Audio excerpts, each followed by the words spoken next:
Hello बच्चों, हम physics पढ़ा रहे हैं क्लास 10th के लिए। और जो बिहार बोर्ड में जो इम्पोर्टेंट हम बेसिक्स से ले जा रहे हैं और ऊपर तक पढ़ाएंगे हम। तो हम कल पढ़ाए थे फिजिक्स क्या होता है, भौतिकी क्या है और प्रकाश क्या है। तो आज हम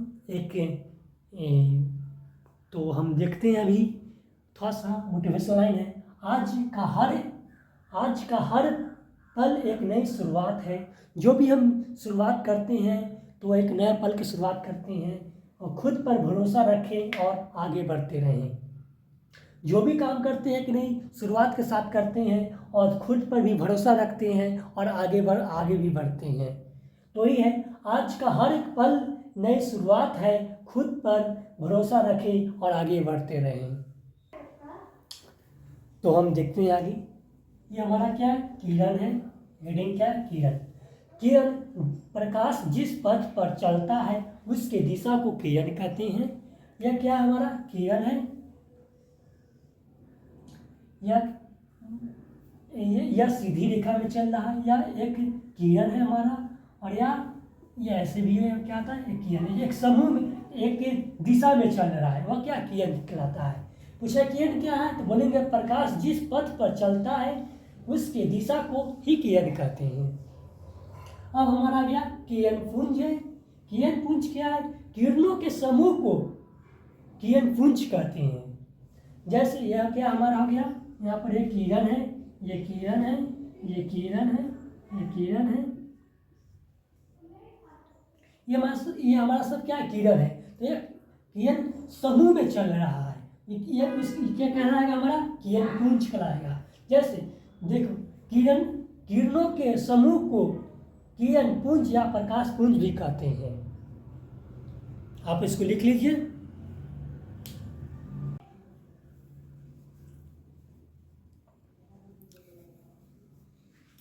तो आगे देखते हैं किरण पुंज के प्रकार। क्या किरण पुंज के प्रकार, किरण पुंज के प्रकार 3 प्रकार के होते हैं। पहला हमारा था समांतर किरण पुंज, दूसरा होता है हमारा अभिसारी किरण पुंज और तीसरा होता है अपसारी किरण पुंज। किरण पुंज कितने प्रकार के होते हैं, 3 प्रकार के होते हैं। पहला कौन होता है, समांतर किरण पुंज, और दूसरा को क्या होता है, अभिसारी किरण पुंज होता है, और तीसरा क्या होता है, अपसारी किरण पुंज। अब इसके बारे में हम जान लेंगे, समांतर किरण पुंज होता क्या है।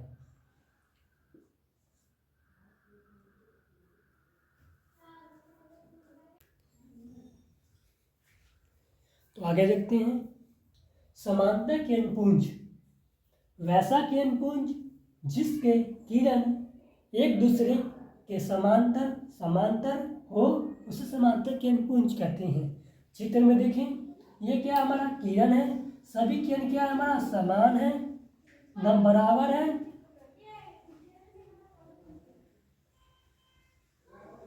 ये क्या है, सभी किरण क्या है हमारा बराबर है, समान, एक दूसरे का किरण क्या है, समान है, बराबर है, उसे समांतर किरण पुंज कहते हैं। पूछिए समांतर किरण पुंज किसे कहते थे, क्या बोलेंगे, वैसा किरण पुंज जिसके किरण एक दूसरे समांतर हो उसे समांतर किरण पुंज कहते हैं।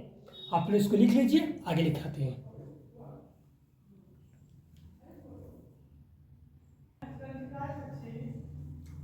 तो आगे देखेंगे क्या है, अभिसारी किरण पुंज वैसा किरण पुंज जिसके प्रकाश के किरण एक बिंदु पर जाकर मिल जाता उसे अभिसारी किरण पुंज कहते हैं। जैसे चित्र में देखिए दिया गया है, ये क्या है हमारा, चित्र में दिया गया है, ये क्या है, बिंदु है। एक बिंदु से क्या करता है, जाकर मिलता है, एक बिंदु पर जाकर मिल रहा है, एक बिंदु पर जाकर मिलने का काम कर रहा है, एक बिंदु पर जाकर किरण लोग मिल रहा है, उसे क्या कहेंगे, अभिसारी किरण पुंज कहेंगे। पूछिए तो क्या बोलेंगे, वैसा किरण पुंज जिसके प्रकाश के किरण एक बिंदु पर सभी प्रकाश आगे का एक बिंदु पर मिल जाते। देखो ये क्या, ये बिंदु है, सभी प्रकाश आकर इसका एक बिंदु पर आकर मिल रहे हैं, उसे क्या कहते हैं, अभिसारी किरण पुंज कहते हैं। एक बिंदु पर जाकर मिल रहा है, एक बिंदु पर जाकर करा मिल रहा है, उसे क्या कहते हैं, अभिसारी किरण पुंज कहते हैं। वही कर रहा है, अभी पूछेगा आपसे अभिसारी किरण पुंज क्या है, तो बोलेंगे वैसा किरण पुंज जिसके प्रकाश के किरण एक बिंदु पर जाकर मिलता है उसे अभिसारी किरण पुंज कहते हैं। ये हमारा चित्र है, ये एक बिंदु है, इस पर सभी किरण जाकर क्या मिल रहा है, एक इसको क्या कहेंगे, अभिसारी किरण कहते हैं। इसका आप लोग लिख लीजिए और अगला बता रहे हैं हम आपको।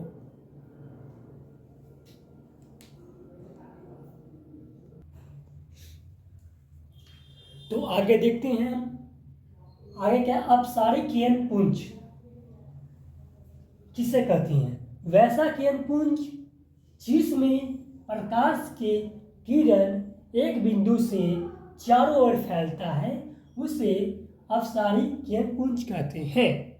जैसे चित्र में दिया हुआ है, ये क्या है, एक बिंदु है, ये बिंदु से किरण क्या चारों ओर फैलने का काम कर रहा है, फैल रहा है, इसको क्या कहेंगे, अपसारी किरण कहेंगे। देखिए यहाँ पर एक बिंदु है, बिंदु से किरण क्या फैल रहा है चारों ओर क्या किरण हमारा फैल रहा है, फैलने का काम कर रहा है, फैल रहा है, इसको क्या कहेंगे, ये क्या हो गया हमारा अपसारी किरण हो गया। क्या हो गया, अपसारी किरण पुंज हो गया। वही कर रहा है, वैसा किरण पुंज जिसमें प्रकाश के किरण एक बिंदु से, ये क्या हमारा बिंदु है, एक बिंदु से चारों ओर क्या कर रहा है, किरण फैल रहा है, उसे क्या कहते हैं, अपसारी किरण पुंज कहते हैं।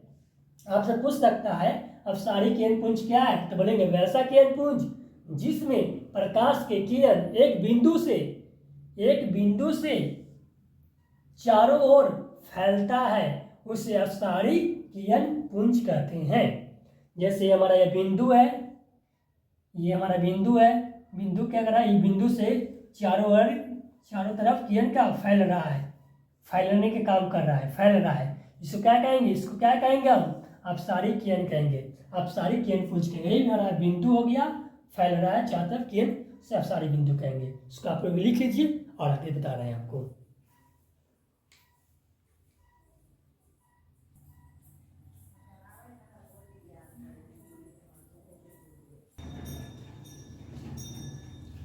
अब हम लोग आगे देखते हैं, प्रदीप्त वस्तु क्या है? जिस वस्तु से प्रकाश निकले उससे प्रदीप्त वस्तु कहते हैं। जिस वस्तु से प्रकाश निकलता है उससे प्रदीप्त वस्तु कहते हैं। जैसे टॉर्च, तारा, सूर्य, ये सब क्या है, अब सब क्या है, प्रदीप्त वस्तु है जिससे रोशनी निकले, वही कर रहा है। जैसे देखिए, प्रदीप्त वस्तु जिस वस्तु से प्रकाश निकल रहा है उसे क्या कहते हैं, उसे प्रदीप्त वस्तु कहते हैं। जैसे सूरज हुआ, बल्ब हुआ, दिया हुआ, टॉर्च हुआ, तारा हुआ, जुगनू को आप लोग देखे होंगे रात के समय जब पूरा अंधेरा हो जाता है, जुगनू दम जो कीड़ा होता है वह लाइट करता है तो वह भी प्रकाश देता है। जो खुद के पास प्रकाश हो वह उसे क्या कहेंगे, प्रदीप्त वस्तु कहते हैं।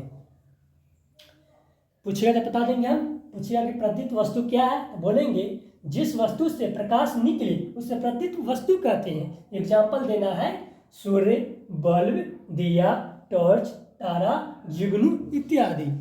अब अप्रदीप्त वस्तु जिस वस्तु से प्रकाश न निकले, जिससे प्रकाश नहीं निकलता है उससे क्या कहते हैं, अप्रदीप्त वस्तु कहते हैं। जैसे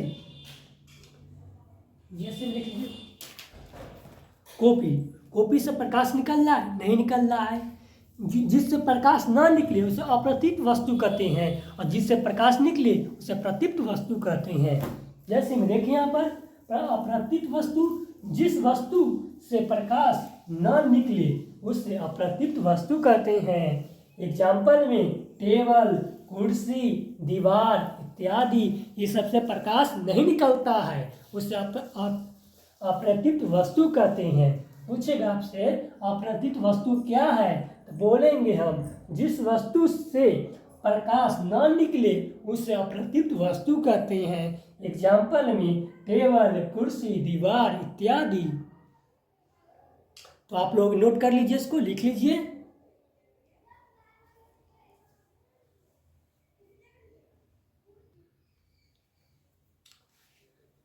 तो हम अभी आगे देखते हैं। ये हम आप लोगों को बेसिक बताए थे, और बेसिक जो बच्चे नहीं पढ़ पाते हैं, जो नहीं सीख पाते हैं, उसके लिए हम बेसिक से पढ़ा रहे हैं, हम बेसिक से। और हम सभी साथ साथ सब्जेक्टिव के साथ साथ हम क्या कहते हैं ऑब्जेक्टिव भी बताते चलेंगे। और हम 2 ऑब्जेक्टिव भी लिखे हैं, ये अभी आप लोग इसका आंसर दीजिए। तो अभी देखते हैं यहाँ पर इसका आंसर क्या होगा, आप लोग जवाब दीजिए कमेंट में। और आप लोग सब्सक्राइब कीजिए, जो क्लास 10th में गए हैं उन बच्चों को आप वीडियो शेयर कीजिए। आपको कैसा वीडियो लगता है आप कमेंट करके बताइए, और चैनल को सब्सक्राइब कीजिए और शेयर कीजिए। तो हम आगे 2 क्वेश्चन देखते हैं। निर्वात में प्रकाश की चाल होता है, निर्वात में प्रकाश की चाल कितना होता है। आंसर ए 3 × 10⁸ किलोमीटर पर सेकेंड, 3 बी 3 × 10⁵ किलोमीटर पर सेकेंड, सी 3 × 10⁷ किलोमीटर पर सेकेंड, और डी 3 × 10⁹ किलोमीटर पर प्रति सेकेंड। हम बताए हैं क्या होगा इसका आंसर बी। और निर्वात में प्रकाश की चाल 3 लाख होता है, और इसमें क्या है किलोमीटर दिया हुआ है, तो किलोमीटर में क्या होगा 3 × 10⁵ किलोमीटर पर सेकेंड होगा। इसका आंसर बी होगा। अब आया निम्न में से कौन सा कथन सत्य है, ये भी हम आपको बता चुके हैं। पहला, प्रकाश सरल रेखा में गमन करती है। हाँ सत्य, ये बात सही है, प्रकाश हमेशा सरल रेखा में गमन करती है, सीधे चलती है। बी, प्रकाश एक विद्युत चुंबकीय तरंग है, हम बता चुके हैं, लिखवा भी चुके हैं। जो भी बच्चे लोग पिछला वीडियो नहीं देखिए वह जाकर देखिए, तभी आपको समझ में आएगा। तो हम लिखवा चुके हैं प्रकाश एक विद्युत चुंबकीय तरंग है, ये बात सत्य है, सही है। प्रकाश एक प्रकार का ऊर्जा है, ये भी बात सही है, प्रकाश का एक प्रकार का ऊर्जा है। इनमें से हमारा क्या सभी सही है, इनमें से सभी सही। तो क्या प्रकाश सरल रेखा में गमन करती है, प्रकाश एक विद्युत चुंबकीय तरंग है, और प्रकाश एक प्रकार का ऊर्जा है। क्या होगा इसमें डी, सभी सही होंगे इसमें से। आप लोग लिख लीजिए। वीडियो आपको कैसा लगा है कमेंट कीजिए, लाइक कीजिए, शेयर कीजिए और सब्सक्राइब कीजिए। हम नेक्स्ट टॉपिक पढ़ाएंगे प्रकाश का प्रवर्तन। आज के लिए इतना ही, आप लोग लिख लीजिए इसको।